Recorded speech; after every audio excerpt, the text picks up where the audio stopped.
C'est l'heure du journal de Tanguy Pastureau. Bonsoir Tanguy. Bonsoir Bernard, bonsoir Monsieur Angeli. Bonsoir à tous. Nous commençons avec l'homme du jour et bien sûr c'est le général Bijard. Il nous a quittés, il avait survécu à l'Indochine et à l'Algérie. La débâcle d'Afrique du Sud aurait eu raison de lui.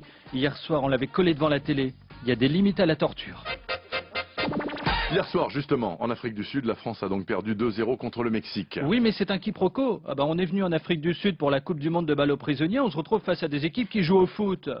Ils n'étaient pas motivés en plus. Ils savaient que la jeune fille qui retrouvait à l'hôtel après le match, c'était Roselyne Bachelot. On les comprend. On ne désespère pas. Il nous reste une chance. Si les Bleus s'y mettent à fond, on peut terminer 4e de notre groupe.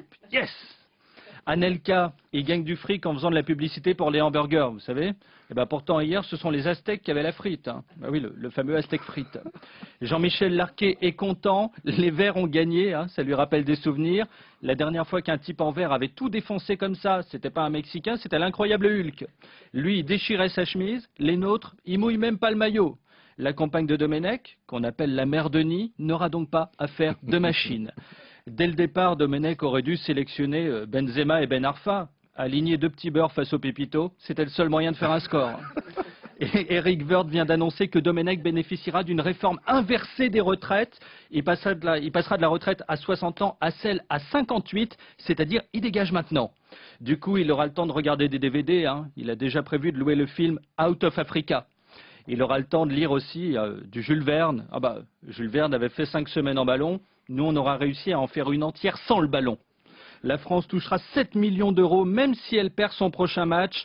Jean-Pierre Foucault est révolté. C'est la première fois de l'histoire de Qui veut gagner des millions que des perdants repartent avec les gains. Sinon, Allo Enfance Maltraitée vient de recommander l'adoption des enfants par les joueurs de l'équipe de France. Ils seront en sécurité. Les Bleus ne battent personne. Mais pourtant, Tanguy, il y avait plein de monde devant le petit écran hier soir. 15 millions de téléspectateurs. Oui. C'est inespéré pour un retour de vidéo gag. Non mais on aurait dû faire jouer Depardieu. Il prenait le ballon dès le coup d'envoi, il soufflait dedans, le ballon devenait bleu, paf, champion du monde. Pour le retour en France, Domenech a passé commande au Pakistan de 23 niqabs, seule manière pour les Bleus de rentrer au pays incognito en évitant la lapidation. Raymond lui-même a pris contact avec les gens qui ont caché Yvan Colonna. Peut-être qu'au bout de 10 ans dans une bergerie corse, on l'aura oublié. Il a l'habitude des chèvres en plus, il en a toute une équipe. Mais prenez un supporter de la France qui a moins de 30 ans. Il est dans la même situation que Zaya.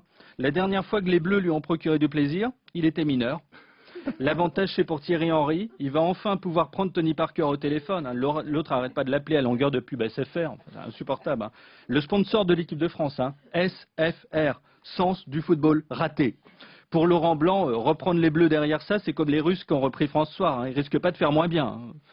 Comme pour François, pas forcément mieux non plus. Avant une Coupe du Monde, ça faisait travailler que des commentateurs sportifs. L'avantage cette année, c'est que ça a fait travailler aussi les comiques. Merci Raymond. Mais comment s'explique finalement cette défaite de l'équipe de France? On parle d'une équipe divisée. Il y a des clans chez les Bleus. Ouais. C'est sûrement pour rendre hommage à Adidas, leur équipementier, la marque aux 3 bandes. Il y a la bande à Ribéry, la bande à Anelka et la bande à Gourcuff, qui comprend une personne, Gourcuff. Ils n'arrivent pas à se trouver sur le terrain. Je ne sais pas comment ils font. Ils ont chacun 15 téléphones portables. Pourquoi est-ce qu'ils ne s'envoient pas des textos?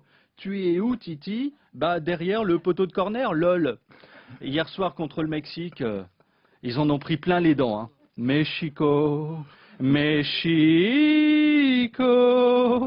Non, mais vraiment, Domenech a du sourcil à se faire.